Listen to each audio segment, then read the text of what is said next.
کہ اگر کہیں بات رہ نہ جائے ایک قطع کلامی کی مدد چاہوں گا مفتی صاحب، یہ جو نکاح والا معاملہ ہے یہ اس حوالے سے کیا حکم ہے؟ جیسے انہوں نے ابھی پوچھا کہ کیا ہمارا نکاح کا جو حق ہے، انہوں نے جو بات کی ہے نا، اس سے پہلے بھی ہوئی تھی، اس سے پہلے بھی ہوئی تھی اور یہ دوبارہ دہرائی گئی، اس پر ذرا کامنٹ کر دیں۔ رین شریف نے بھی بات کی نکاح کے حوالے سے یہ ہے، جیسے میں نے بالکل شروع میں بات کہی ہے، جو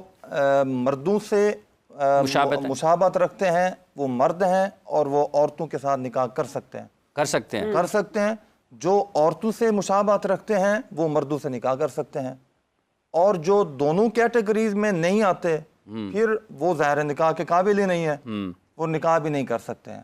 اور مطلب یہ ہے کہ نہ وہ مرد ہیں نہ وہ عورت ہیں، نہ مردانگی ان کے اندر ہے نہ زنانہ پن ان کے اندر ہے، دونوں چیزیں نہیں ہیں، نہ ہی ہے نہ شی ہے، کچھ بھی نہیں ہے۔ یہ خواجہ صاحب کیا بات کر رہے ہیں؟ تیسری جو قسم ہے اس کو ہماری زبان میں تو مطلب آپ صاف صاف یہ کہنا چاہتے ہیں کہ ہم لوگوں کو حق نہیں ہے کہ ہم دیکھیں نا، یہ مفہوم تو یہ غلط خود آپ نے ابھی کہا ہے نہ ہی ہے نہ شی ہے، یہ بات تو وہیں پر پرومیننٹلی ظاہر ہوتی ہے نا۔ پھر آپ یہاں پر جو ایک بھائی نے بات کی ہے جو ابھی لائن پہ تھے کہ وہاں پر کے پی کے اندر ہمارے خلاف اعلان ہوئے، اچھا بات خود انہوں نے کلیئر کر دی ہے، ان کے خلاف نہیں ہوئے، محترمہ ہے، اچھا محترمہ ہے، ان کے خلاف اعلان نہیں ہوئے، اعلان اس بارے ہوئے کہ وہاں جا کے ناچ ڈانس گانے نہیں کرنے۔ میں بھی بالکل یہی کہتا ہوں کہ عزت کے ساتھ ان کو روزگار فراہم کیے جائیں، وقار کے ساتھ یہ کھائیں، حلال کے ساتھ یہ کمائیں اور حلال کے ساتھ یہ کھائیں۔ ڈانس فنکشن وغیرہ کے لیے وہاں سے دعوتیں آتی ہیں، وہاں اپنے شادیوں کے پروگرامز میں بلاتے ہیں خواجہ سراں کو پرفارمنسز کے لیے، ٹھیک ہے، یہ تو ہم لوگوں کی ڈیسیژن نہیں ہوتا کہ ہم لوگوں نے خود اپنے ایک انجوائمنٹ کے طریقے سے جا کر ڈانس کرنا ہے۔ ظاہر سی بات ہے، میں نے وہی شروعات میں کہا تھا کہ ہر کسی کو پیٹ کرتی ہیں، ہاں ڈیفینیٹلی ہر کسی کو پیٹ لگا ہوا ہے، ہر کسی نے ظاہر سی بات اپنا روزگار چلانا ہے۔ اگر اپنا لیں تو یہ کیا ہی بہتر ہوگا۔ یہ جو ابھی بات ہوئی تھی نا، اچھا نایاب صاحب کو ذرا شامل کر لیں۔ جی فرمائیے گا۔ جی اگر مجھے آپ میری بات مکمل کرنے دیں تو آئی تھنک کہ میں جی ضرور کیجئے تو رکھ سکوں بات کو مکمل طریقے سے۔ تو دیکھیں جو میں علماء کے کردار کی بات کری تھی تو علماء کا کردار جو ہے وہ بہت منفی رہا ہے خواجہ سراؤں کے حوالے سے۔ میں اس کی مثال میں نے اسی طریقے سے دی کہ ان لوگوں نے جو ٹرانسفوبیا ہے وہ اتنے میسیو لیول کے اوپر شروع کیا کہ جس کی میں ایک چھوٹی سی مثال یہ کھیتی والا معاملہ، اور اس کے بعد جب کچھ فتوے آئے اس قانون کے بارے میں جو کہ قانون خواجہ سراؤں کے لیے منسوب کیا گیا تھا اور جو ہے وہ خواجہ سراؤں کے حقوق کی جو تحفظ کر رہا تھا، اس کے اندر انہوں نے کہا کہ نہیں جو اصل کے لیے وہ نقصان دہ تھا، نقل کے لیے وہ صحیح تھا۔ تو میں یہ پوچھنا چاہتی ہوں جو یہاں پہ علماء موجود ہیں کہ کیا تعلیم کا حق جو ہے وہ کسی کے خلاف تھا؟ روزگار کا حق جو ابھی یہ ایڈوکیٹ کر رہے ہیں وہ کسی کے خلاف تھا؟ وہ کون سی ایسی چیز تھی جو کہ کسی انسان کے انسانیت حقوق کی خلاف ورزی تھی؟ پھر دوسرے نمبر کے اوپر میں یہ بات پوچھنا چاہتی ہوں کہ جب یہ جرگہ ہوتا ہے تو جرگہ ان معاملات کے تو اوپر ہو جاتا ہے کہ آپ نے خواجہ سراؤں کو اگر نچوایا یا آپ نے کوئی شادی کا فنکشن کروایا تو ہم آپ کا نہ جنازہ پڑھائیں گے نہ ہم آپ کا شادی کے نکاح پڑھائیں گے۔ تو اس بات پہ جرگہ کیوں نہیں ہوتا جب خواجہ سراء خیبر پختونخوا کے اندر قتل ہوتے ہیں؟ اس بات کے اوپر جرگہ کیوں نہیں ہوتا جب خواجہ سراؤں کے اوپر تیزاب گردی کے واقعات ہوتے ہیں؟ اس بات پہ جرگہ کیوں نہیں ہوتا جب خواجہ سراء کمیونٹی کے شناختی کارڈ بند ہو جاتی ہے یا خواجہ سراء کمیونٹی کو برے القابات میں؟ آپ کو بھی تیزاب کا حملہ آپ پر بھی ہوا تھا، یہ بھی آپ بھی اس سے بچ کے دوبارہ؟ میں بالکل میرے جسم کے اوپر میرے چہرے کے اوپر ابھی بھی تیزاب کے کارڈ موجود ہیں، لیکن میں یہی پوچھنا چاہتی ہوں کہ جب مفتی صاحب یہ بات کر رہے ہیں اچھا جب کوئی زیادتی ہوتی ہے یا ناانصافی ہوتی ہے اس پر جرگہ کیوں نہیں ہوتا، یا اس پر آپ کا جو سوال ہے وہ یہی ہے؟ جی مفتی صاحب، جب کوئی تکلیف کا سامنا کرنا پڑتا ہے یا جب زیادتی ہو جاتی ہے اس پر جرگہ کیوں نہیں ہوتا، اس پر کوئی اکٹھ کیوں نہیں ہوتا؟ دیکھیں جہاں تک مسائل کا تعلق ہے تو اس ملک کے اندر تو بہت سارے ایسے مسائل ہیں کہ جن کے اوپر نہ تو آواز بلند کی جاتی ہے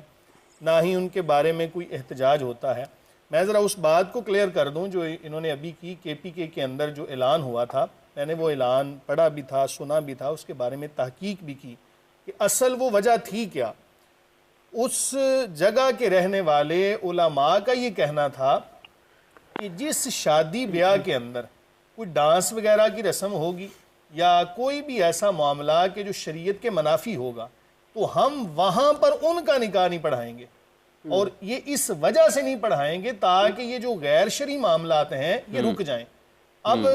بھلے سے وہاں پہ جا کے کوئی ڈانس وغیرہ کا معاملہ کوئی خواجہ سرا کرے، بھلے سے وہاں پر کوئی مرد حضرات کریں، بھلے سے وہاں پر خواتین جا کے یہ معاملہ کریں، تو ایک غلط کام کی روک تھام کے لیے اچھا اس کا جنس کے ساتھ تعلق نہیں ہے؟ اس کا جنس کے ساتھ کوئی تعلق نہیں تھا۔ آپ کا یہ ماننا ہے وہ جو اعلان تھا اس کا جنس کے ساتھ تعلق نہیں تھا؟ جنس کے ساتھ اس کا کوئی تعلق نہیں، وہاں پر صرف یہ تھا کہ کوئی بھی غیر شرعی کام۔ جی نایاب صاحبہ کو شامل کر لیں۔ جی فرمائیے گا نایاب۔ جی مولانا صاحب دیکھیں کہ میں جو علماء کی کردار کی بات کر رہی ہوں اس میں واضح طور پر ٹرانسجنڈر افراد کا نام استعمال کیا گیا، اور اس کے علاوہ اگلے دنوں ایک جو تقریر جو ہے وہ وائرل ہوئی، ہماری بہت اچھی جو ہے وہ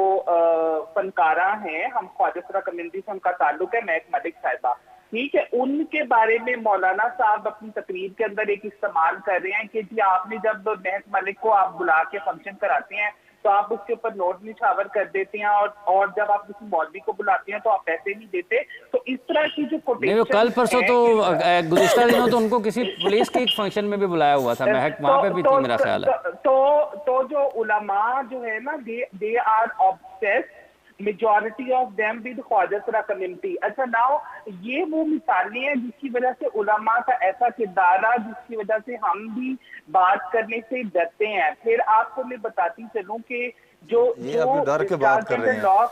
اتنا ہم بیٹھ کے سن رہے ہیں ماشاءاللہ بول رہے ہیں، اب یہ ڈر کے بات کر رہے ہیں۔ دیکھیں جہاں تک تعلق، اچھا ریم صاحب، ریم نے بھی جوائن کیا دوبارہ۔ جی اسلام، آپ سن رہی ہیں؟